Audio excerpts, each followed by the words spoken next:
Primera de Reyes, capítulo 14, versos 25 al 28.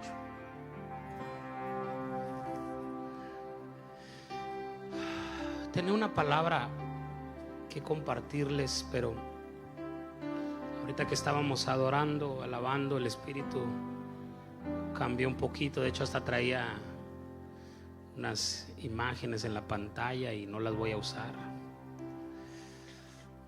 pero quiero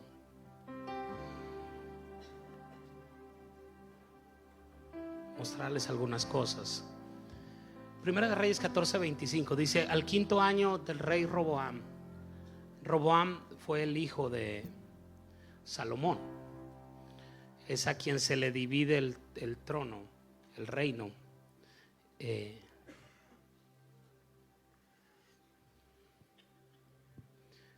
El pueblo de Israel era una nación unificada. Las 12 tribus estaban unidas cuando eligieron a Saúl. Después, cuando Dios unge a David como rey, y aún con Salomón, pero cuando el trono o el reino se le deja en las manos a Roboam, Roboam tenía un siervo que se llamaba Jeroboam, y ese siervo se fue con la mayoría de las tribus y dejó a Roboam con una sola tribu, y el reino se le conoce como el reino de Israel y el reino de Judá.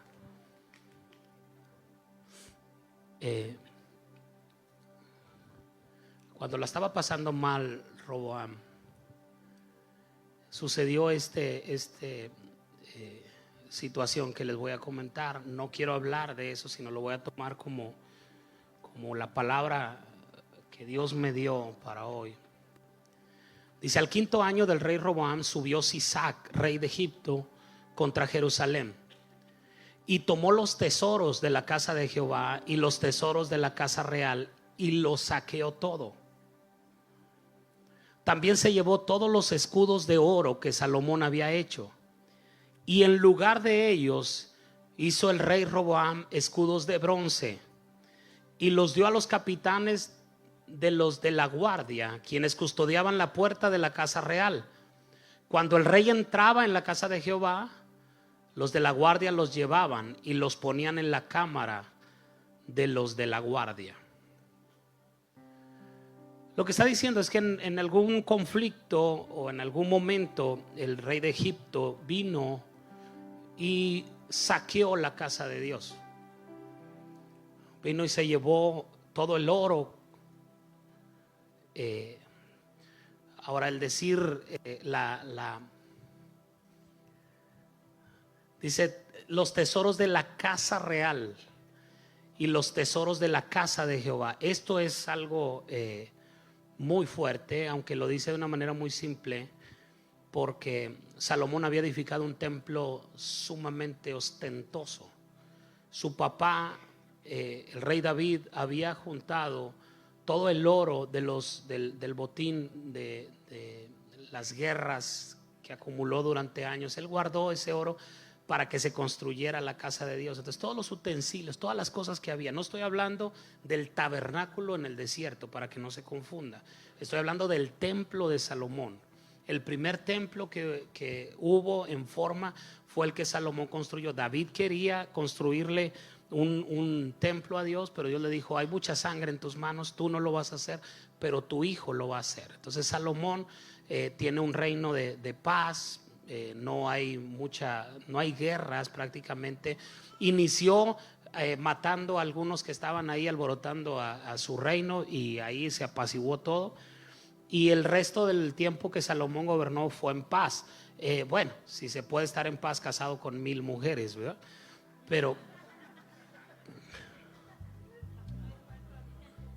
tenía 700 esposas y 300 concubinas.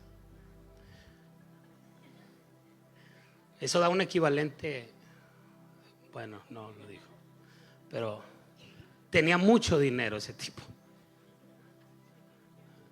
Mucha lana tenía.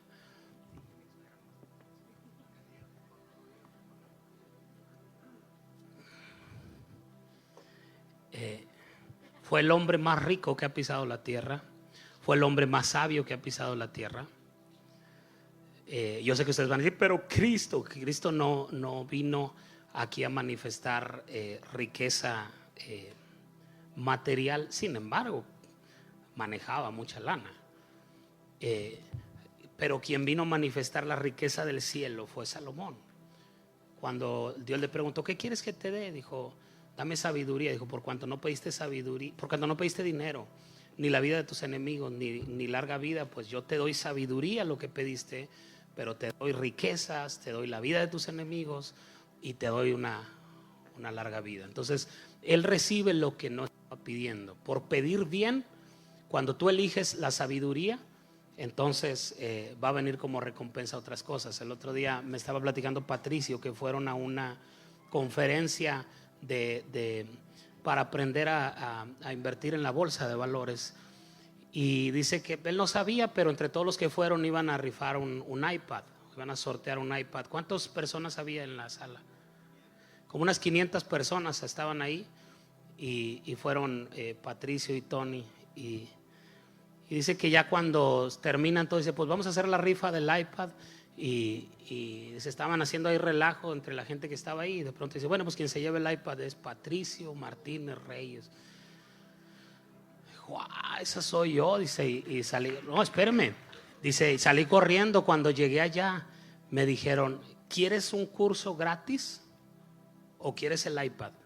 Y yo en mi mente dije, que haya elegido el iPad, que haya elegido el iPad. Y dice Patricio, inmediatamente les dije, el curso, porque el iPad lo puedes comprar en cualquier tienda, pero la sabiduría no lo compras en cualquier lugar. Adquiere sabiduría, sobre todas tus posesiones adquiere inteligencia, dice el libro de Proverbios. Ese curso le puede dar muchas iPad, pero ese iPad no le puede dar el curso. Entonces cuando tú eliges bien, cuando tú eliges por la sabiduría, entonces Dios va a traer recompensas extraordinarias a tu vida. Y fue lo que le pasó a Salomón.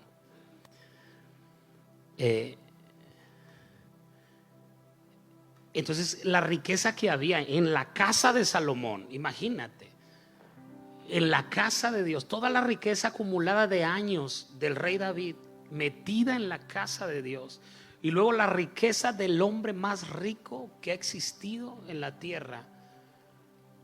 Y dice que el rey Sisac, ¿se llama? Sisac, el rey de Egipto, saqueó la casa de Jeroboam y la casa de Dios. Entonces se llevaron un montón de cosas, pero la Biblia específicamente habla de unos escudos de oro. Y dice que cuando Jeroboam vio que los escudos de oro fueron robados, dice que se puso rápido a ir a recuperar los escudos de oro, ¿verdad?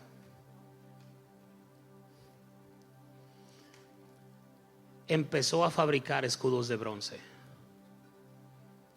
Entonces a mí me llamó la atención esa declaración y me puse a investigar cómo es el bronce a diferencia del oro. Y si tú a lo lejos ves una pieza de bronce, tú piensas que es oro, porque son del mismo color, tienen el mismo acabado. Necesitaría ser un experto en oro para distinguir la diferencia entre el oro y el bronce. ¿Cuál es la diferencia real? La diferencia es que no es tan resistente como el oro. No es oro y no vale tanto como el oro. Entonces lo que hizo Jeroboam fue sustituir los escudos valiosos, los escudos de oro y los escudos resistentes, por escudos que parecían resistentes, que parecían oro y parecían valiosos, pero no eran. Creo que eso está pasando hoy en día en la iglesia. Este cuadro es tan poderoso y tan profético de lo que hoy está sucediendo. Satanás ha robado los escudos de oro de la casa de Dios. Satanás se ha metido y ha saqueado los escudos de oro. Ustedes saben que yo no soy un pastor que predica desgracia y que predica ese tipo de cosas, pero creo que han saqueado la iglesia.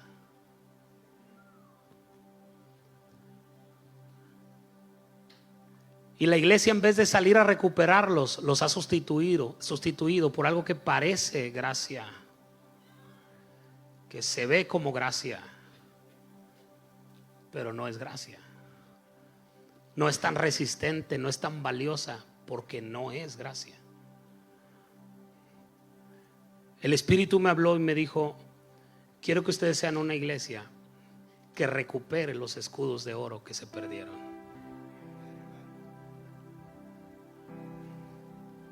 El problema es que nadie está yendo a recuperarlos. El problema es que todos se han conformado con escudos de bronce. El problema es que la iglesia hoy en día se conforma con lo que parece, pero que no es. Si brilla, debe ser oro.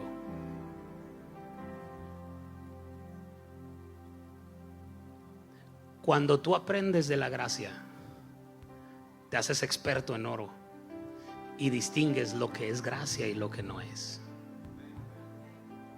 Alcanzas a distinguir la mezcla de pactos. Alcanzas a distinguir cuando te están enseñando gracia, pero va un poco de ley ahí para no ser tan radical, para no ser criticado. Nos hemos conformado con los escudos de bronce con tal de simpatizar con los demás.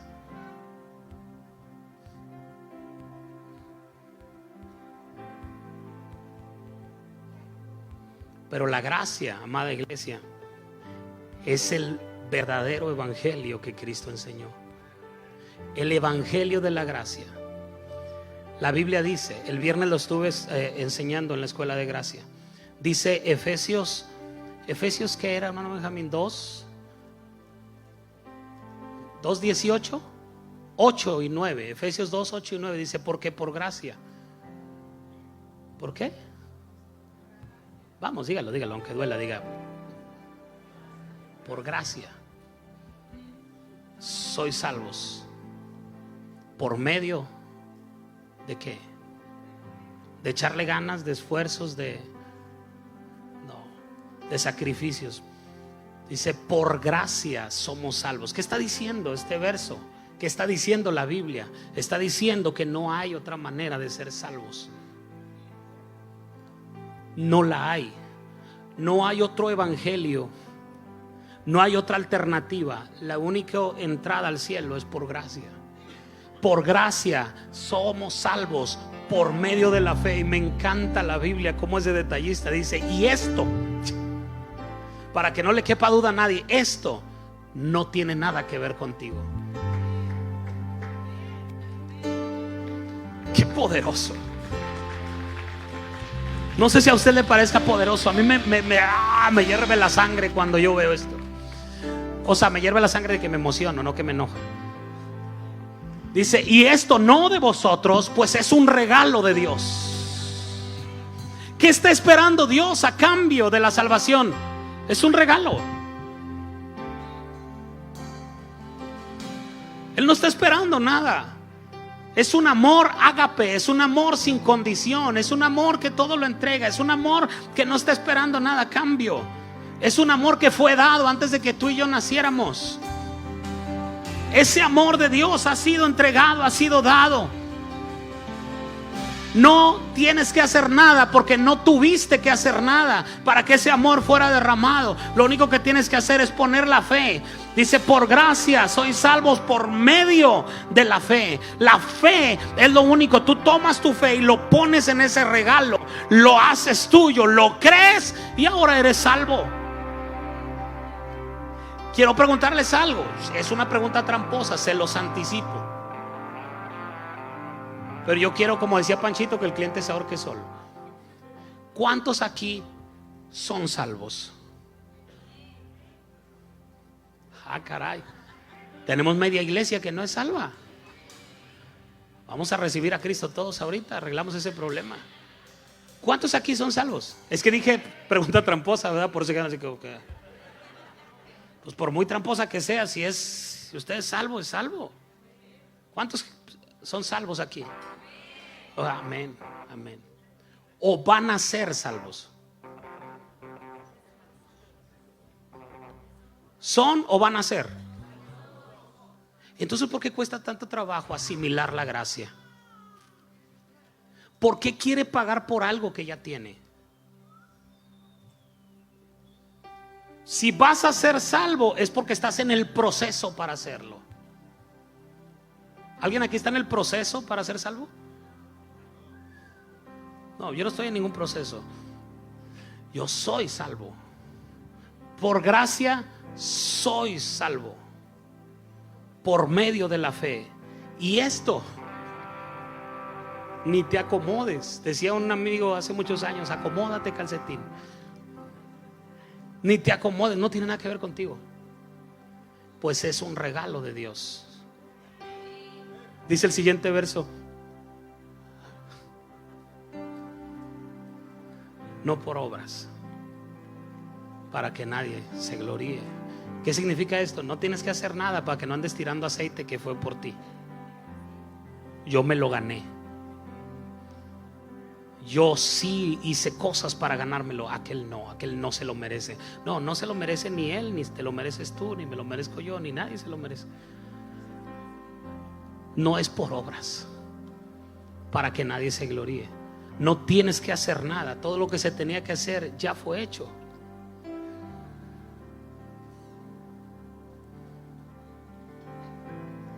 El único camino a la salvación es la gracia.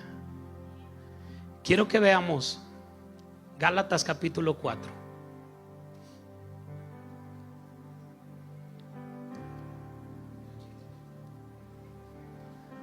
Desde el verso 1 hasta el verso 7.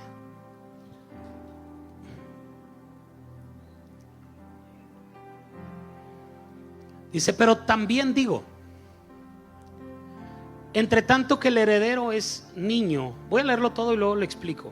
En nada difiere del esclavo, aunque es señor de todo, sino que está bajo tutores y curadores hasta el tiempo señalado por el Padre. Ok, vamos a... Siempre digo eso y termino explicándolo por partes, ¿verdad? Dice que entre tanto que el heredero es pequeño, o que el heredero es niño. La palabra niño, hay 4 palabras, que definen la etapa de un hijo en la Biblia. Cuando menciona la palabra niño o hijo, están hablando de diferentes etapas y que se pueden relacionar o interpretar con la vida espiritual de cada creyente. Ok, la primera etapa de un niño es cuando es un nepio. Diga conmigo, nepio. Nepio es un bebé, es alguien de mente simple, alguien inmaduro, inestable o emocionalmente desequilibrado. Lo voy a leer otra vez, que a lo mejor no se escuchó. ¿Sí o yo? Bueno. Como que no vaya haciendo, hombre, déjamelo leer otra vez. Un nepio es la primera etapa del bebé. Se cree que era de los 0, de que nace, a los 2 años. Espiritualmente esto define a alguien de mente simple,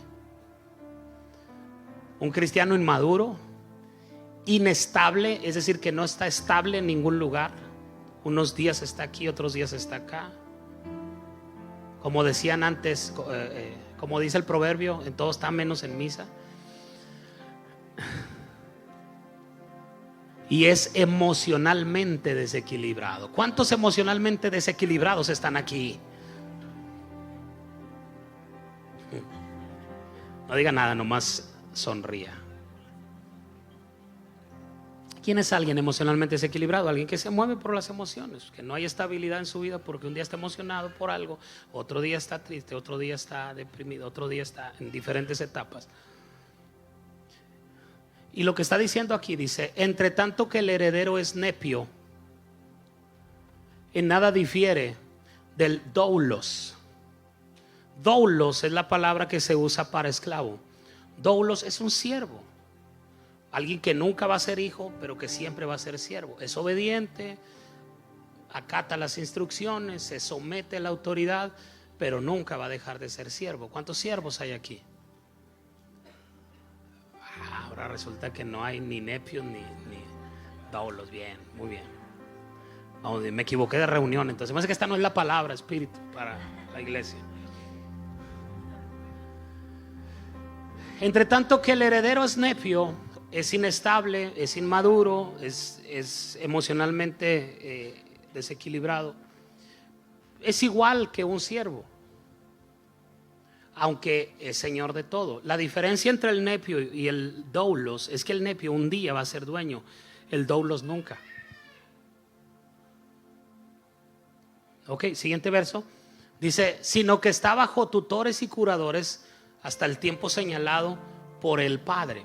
Es decir, el niño, el nepio está pequeño y le pone tutores, le pone maestros, le pone gente que le enseñe.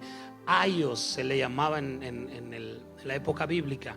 Ayos, maestros que los eduquen, que les enseñen para llevarlos a una etapa. O sea, mientras son inmaduros tienen que estar bajo tutores.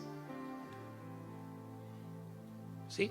Verso 3 dice: así también nosotros. Ahí viene la voladora. Dile, te habla el apóstol Pablo. Dile. Así también nosotros, cuando éramos nepios, estábamos en doulos, bajo los rudimentos del mundo. ¿Cuáles son los rudimentos del mundo? Dice, sigue, el 4. Dice: pero cuando vino el cumplimiento del tiempo, Dios envió a su huios. La palabra se escribe U I latina H O S, huios, a su hijo. ¿Qué significa la palabra huios? Significa un hijo maduro, alguien que ya logró una etapa de estabilidad en todos los sentidos. ¿Eso sí vinieron? O sea, entonces no vino nadie, o sea, ni nepios, ni doulos, ni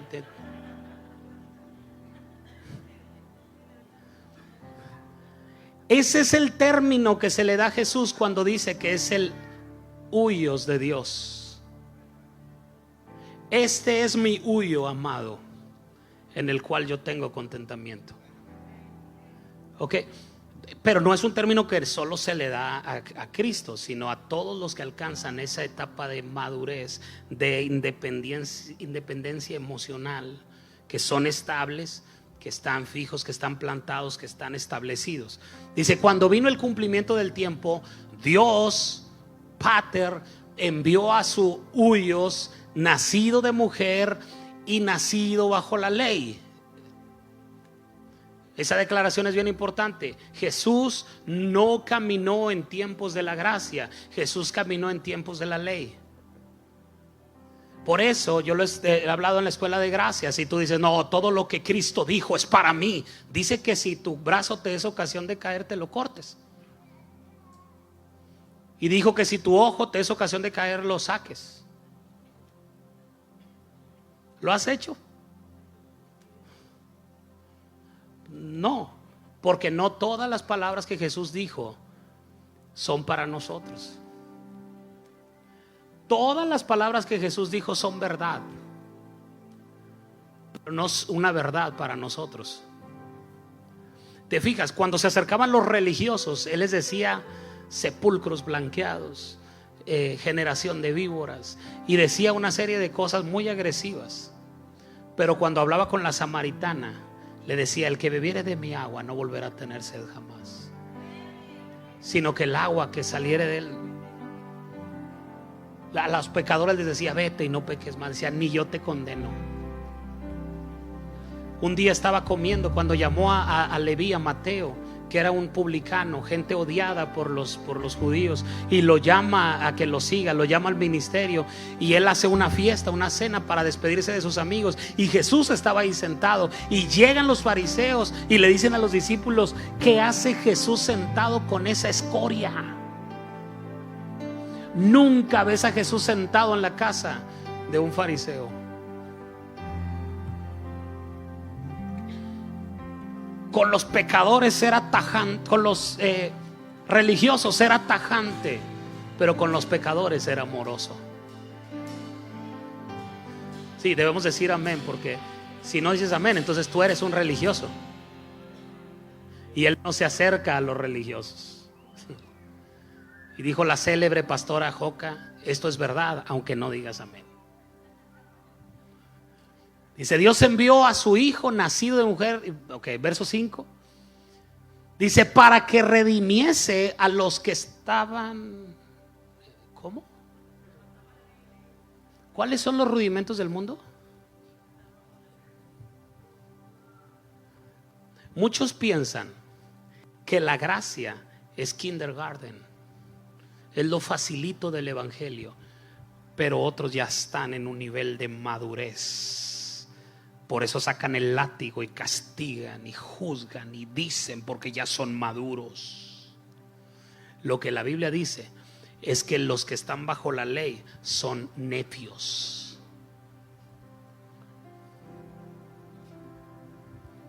Cuando tú oyes a alguien sacar juicio de su boca, es un cristiano inmaduro, desequilibrado emocionalmente. ¿Sí estamos aquí todavía? Cuando tú alcanzas madurez, es cuando ya te quitaron la ley, ya te quitaron la religión, ya no necesitas cuidadores, porque has entendido que Cristo, el huios de Dios, está en ti.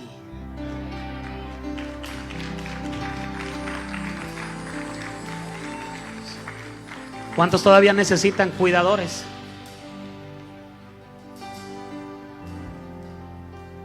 Alguien dice: a mí no me dejes solo 2 minutos porque ya.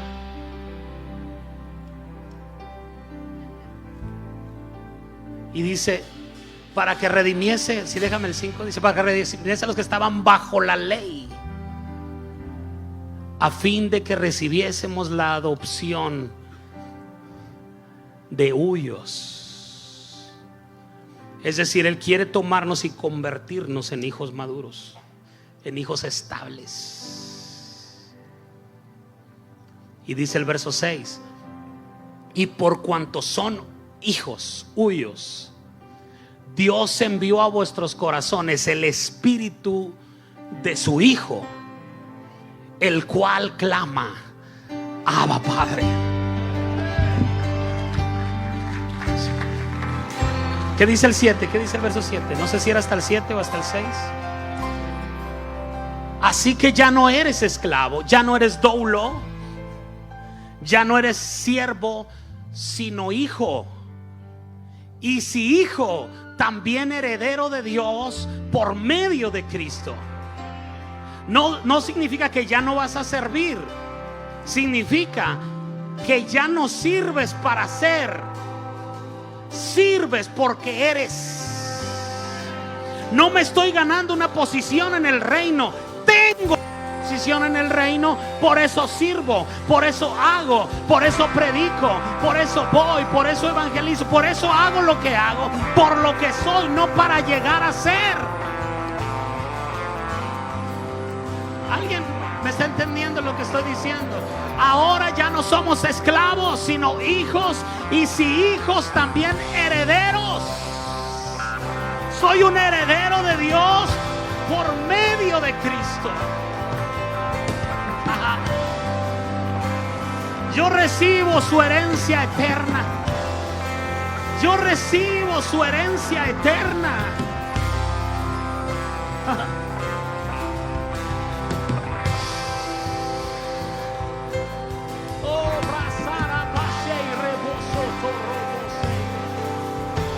Solo cuando entiendes la gracia Puedes caminar en esa identidad.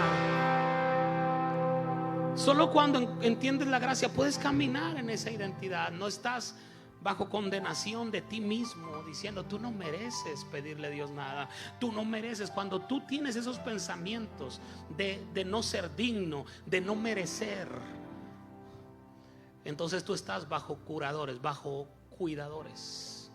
Tú estás bajo la ley, aunque no sepas.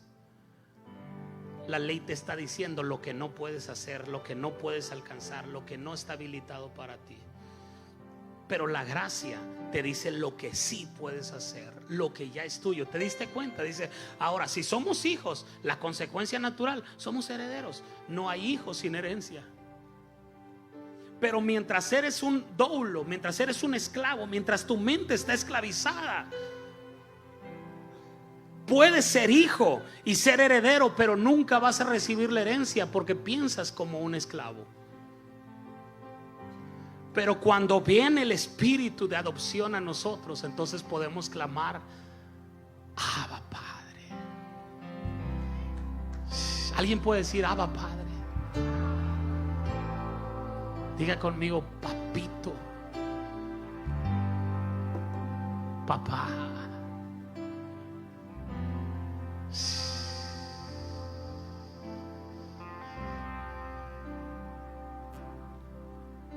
Hay un pasaje más que quiero que veamos. Ahí mismo en Gálatas 4. Pero los versos 21 al 31.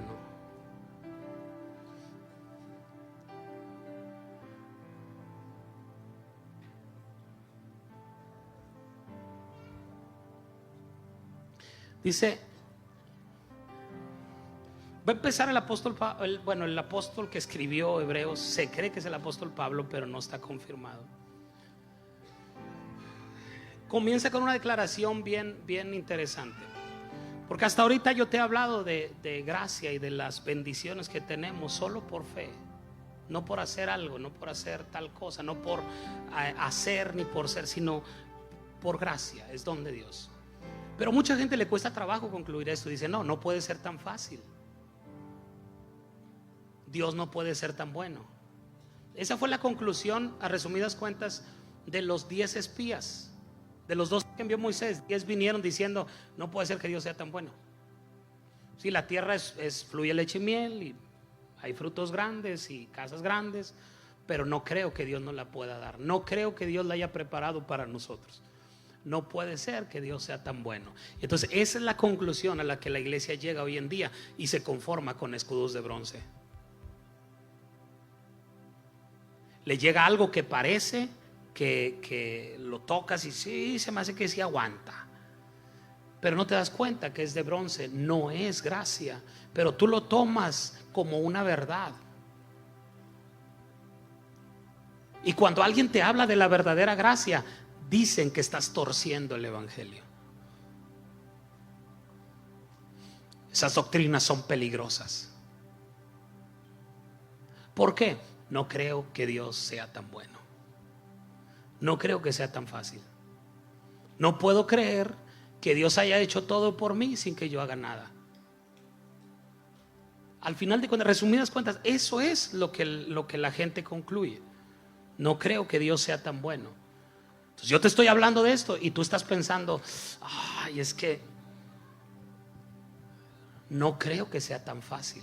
Entonces el apóstol Pablo escribe, sabiendo lo que tú ibas a pensar hoy, escribe y dice, díganme los que quieren estar bajo la ley. Ahora, seamos honestos, nadie quiere estar bajo la ley. Y a criterio de cada uno, nadie está bajo la ley. Pero si no recibes la gracia, estás bajo la ley. Entonces dice, díganme los que quieren estar bajo la ley, ¿no han oído la ley?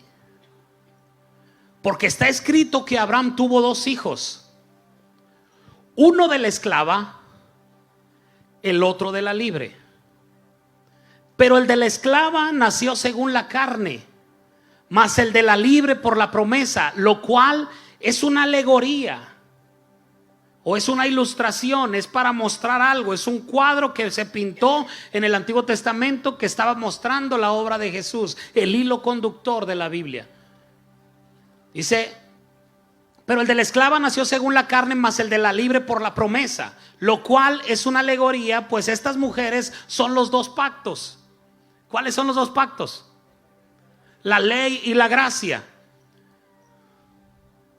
El uno proviene del monte Sinaí, el cual da hijos para esclavitud. Esto es Agar. ¿De qué está hablando? De aquel día en que llegaron al pie del monte Sinaí y la presencia de Dios bajó y todo. Desde que salieron de Egipto hasta que se posaron al pie del monte, 50 días habían pasado. Nadie había muerto. Nadie. Vivieron la gracia en carne propia. Todavía la ley no se manifestaba, todavía no sucedía eso.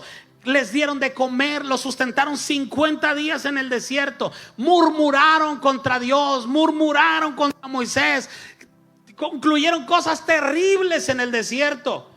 Y Dios no los castigó, porque estaban en un tiempo de gracia. Llegaban y encontraron agua y tomaron agua y era agua amarga, y van y se quejan con Moisés: Moisés, ¿por qué nos haces esto? ¿Para qué nos sacaste de Egipto? ¿Nos hubieras dejado allá? Y Moisés agarra una vara, la avienta al agua y el agua se convierte en agua dulce. Ahí está el agua. Dios no les dijo nada, Dios no les reclamó nada. Tomen agua dulce. Los atacó a Amalek, derrotaron a Amalek. No murió un solo hombre del pueblo de Dios, ni una sola mujer, en 50 días en el desierto, sin casa, sin comida. Dios los sustentó. Dice la Biblia que había una. ¿Cuál es el verso que te envié, que lees cuando el de la roca? Ya se te reburujó. Donde dice que la roca era Cristo, y bebían de la roca, y la roca era Cristo, de la roca que los seguía, dice.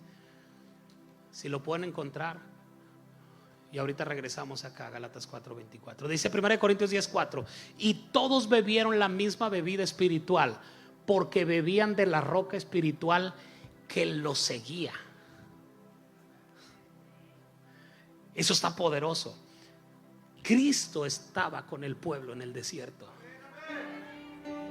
No sacaba agua de las rocas.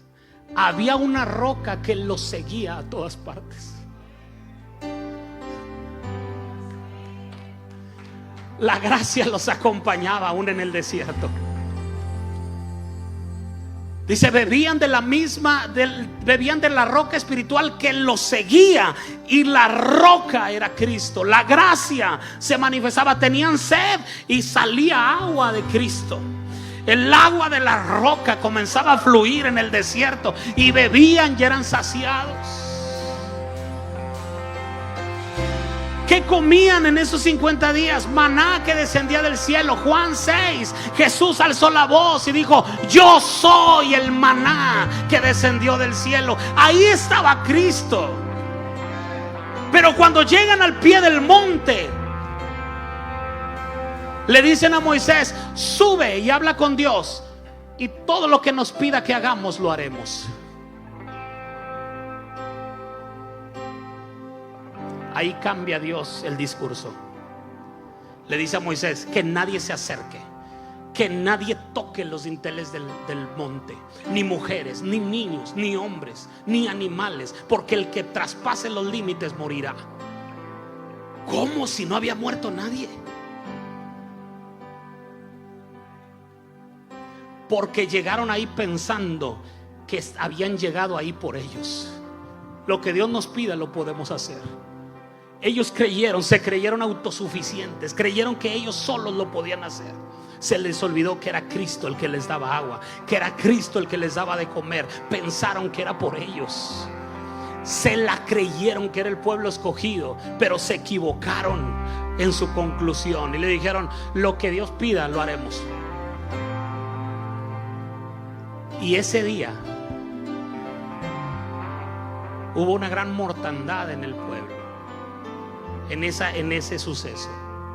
Después de que no había muerto nadie, comienza a morir el pueblo. Usted sabe, luego las serpientes, y luego el becerro de oro, y luego que se tragan a los rebeldes, y comenzaron a suceder cosas extraordinarias. ¿Por qué?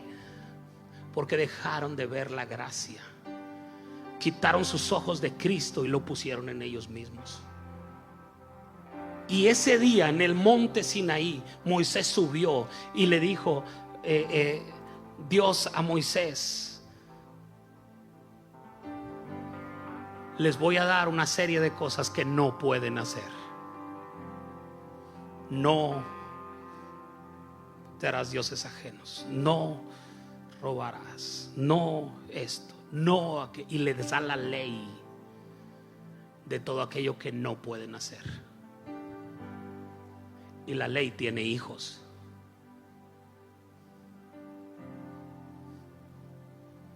Gálatas 4:24 dice: el uno proviene del monte Sinaí, el cual da hijos, pero son nepios, son hijos esclavos. ¿Cuántos hijos esclavos hay aquí? Todos somos hijos, pero no todos somos libres. Dice: este es Agar, porque Agar es el monte Sinaí en Arabia y corresponde a la Jerusalén actual, pues esta junto con sus hijos está en esclavitud. Tú sabes que Agar era la sierva de Abraham, y Dios le dio una promesa a Abraham y a Sara. Dijo: darás a luz un hijo en tu vejez. Y ellos no creyeron. Y Sara fue con Abraham y le dijo: pues ten un hijo con la sierva. Ayúdale a Dios. Dile a la persona que está a tu lado: ayúdale a Dios, y vivirás años de esclavitud, de miseria y de pobreza.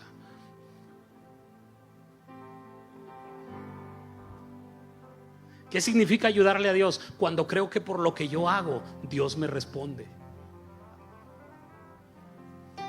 Cuando creo que Dios me respalda porque yo oro mucho. ¿Cuánto tiene que platicar tu hijo contigo en el semestre para que tú le pagues la colegiatura?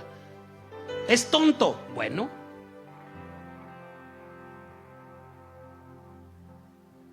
hay papás que nunca platican con los hijos y como quiera le pagan la colegiatura, porque el hijo no tiene que hacer nada. No tiene que platicar cierto tiempo con él para ganarse el pago de la colegiatura. Es hijo. Lo que tenía que hacer ya lo hizo, nació. Entonces, ¿por qué pensamos que lo que Dios nos da es porque nosotros platicamos con Él? Nosotros platicamos con Él porque Él es y yo soy. Él es mi padre, yo soy su hijo, y lo más natural es que platique con Él. Me encanta decir esto porque molesto a muchos, pero me encanta decirlo. Y siempre pongo de ejemplo a Chiquis, porque es con el que más platico. Digo que no duerme en mi cama nomás porque Dios es bien grande, pero todo el día estamos juntos, hablamos de todo. Yo le pregunto a él: ¿cuánto tiempo hablamos al día, hijo? Pues mucho. No, pero no pudiste hablar conmigo ni tan solo una hora. Hombre, 1 hora, 2 horas, 3 horas, y si es de fútbol, más. ¿Estás parado, estás sentado, estás acostado cuando estás platicando conmigo? Nunca me fijo en eso, porque cuando hay comunión no importan esos detalles. Él no se gana mi favor, Él lo tiene. Dile a alguien que está cerca de ti, porque le hace falta ser libre, dile: tú no te ganas el favor de Dios, tú lo tienes. Por favor, entiéndelo. Tú no tienes que hacer nada para que Dios te dé su favor, Él ya te lo dio. Pero es que soy malo y crees que Él no sabe. Él sabe, y aún así te ama.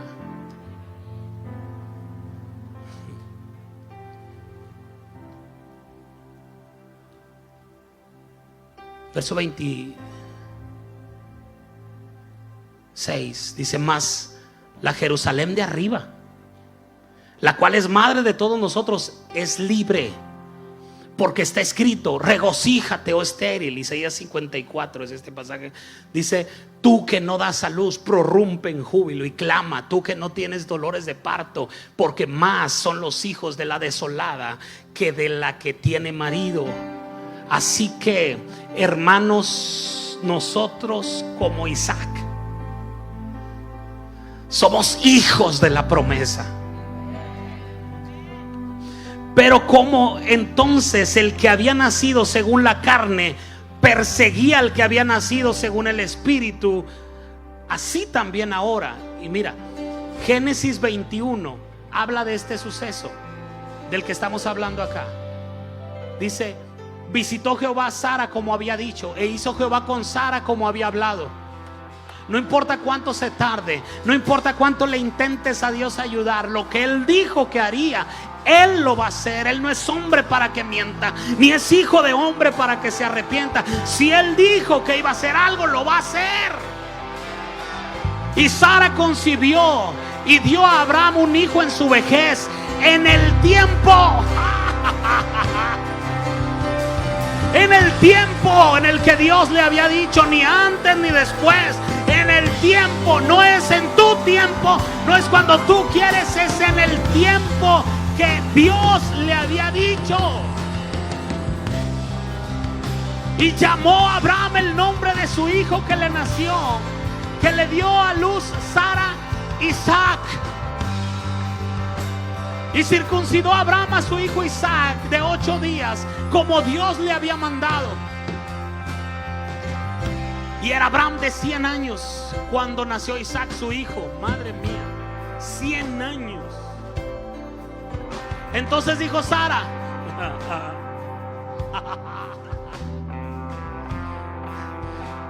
Dios me ha hecho reír, y cualquiera que lo oyere se reirá conmigo.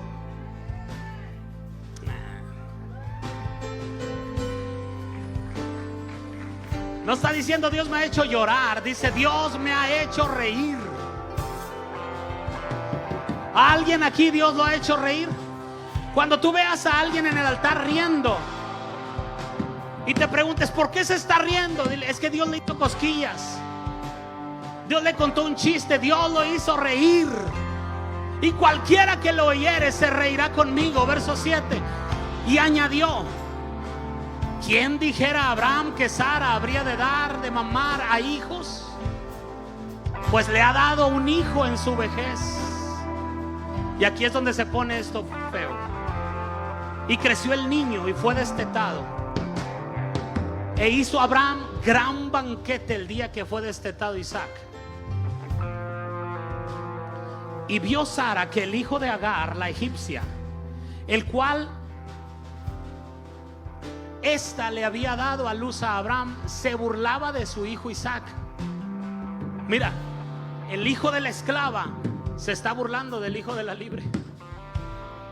Nunca vas a encontrar al hijo de la libre persiguiendo al hijo de la esclava. El hijo de la esclava siempre va a perseguir al hijo de la libre. Por tanto, dijo a Abraham: echa a esta sierva y a su hijo, porque el hijo de esta sierva no va a heredar con Isaac mi hijo. Fuertes declaraciones.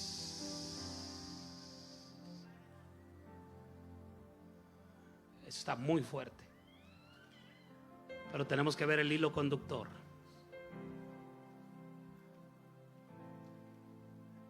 ¿Es correcto que Abraham haya echado? O alguien se está preguntando que nunca lo había leído. No lo hizo, ¿verdad? Por eso tienen los pactos mezclados. Porque ha sido amable con el hijo de la esclava.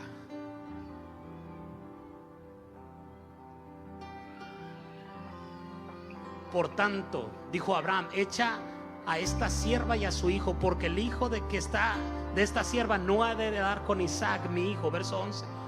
Este dicho pareció grave en gran manera a Abraham a causa de su hijo. O sea, le dijo: me estás pidiendo algo muy fuerte. Entonces dijo Dios a Abraham: no te parezca grave a causa del muchacho y de tu sierva. En todo lo que te dijere Sara, oye su voz.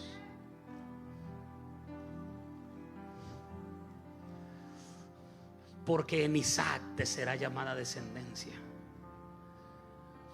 Y le dice, para todos aquellos que están preocupados, dice, y también del hijo de la sierva haré una nación, porque es tu descendiente. ¿Qué está diciendo? Que aún hoy en día hay hijos de la esclava y hay hijos de la libre, hijos del mismo padre, pero de diferente madre.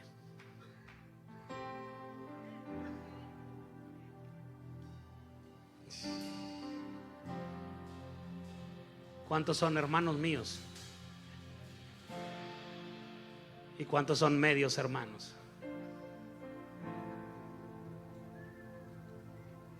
Dios tiene dos naciones, una nación libre y una nación esclava.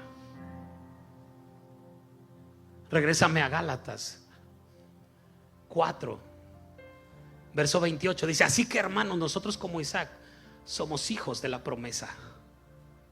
O sea, nacimos por fe. Pero como entonces el que había nacido según la carne perseguía al que había nacido según el Espíritu, así también ahora más. ¿Qué dice la Escritura? Echa fuera a la esclava y a su hijo, porque no heredará el hijo de la esclava con el hijo de la libre. De manera, hermanos, que no somos hijos de la esclava, sino de la libre.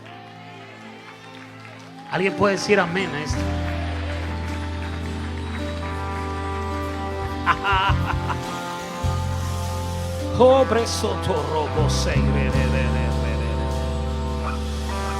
Esto no se negocia, señores. Esto no se negocia. Si dentro de ti, estoy hablando de personas, no, estoy hablando de una persona que tiene en la mitad es esclavo y la mitad es libre. A veces piensa como libre, a veces piensa como esclavo. Te hablan de la gracia y dicen, no creo que Dios pueda ser tan bueno como está diciendo, no creo que sea tan fácil. Pero luego te hablan de la ley y dicen, no creo que Dios sea tan malo.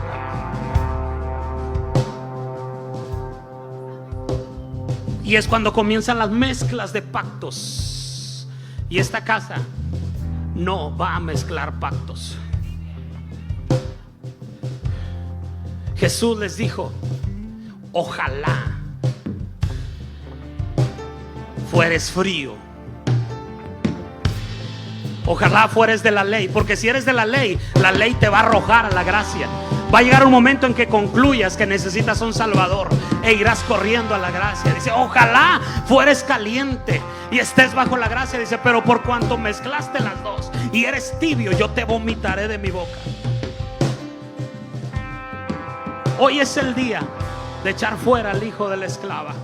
Y es el día de abrazar la gracia y decirle, Dios mío, hoy me rindo a ti. Hoy rindo todo, mi vida, mi corazón, mi mente, mi cuerpo, mi espíritu, lo rindo ante ti. Y hoy el espíritu de adopción viene sobre ti para que puedas clamar, Abba, Padre. Alguien puede salir de su lugar y venir acá al frente.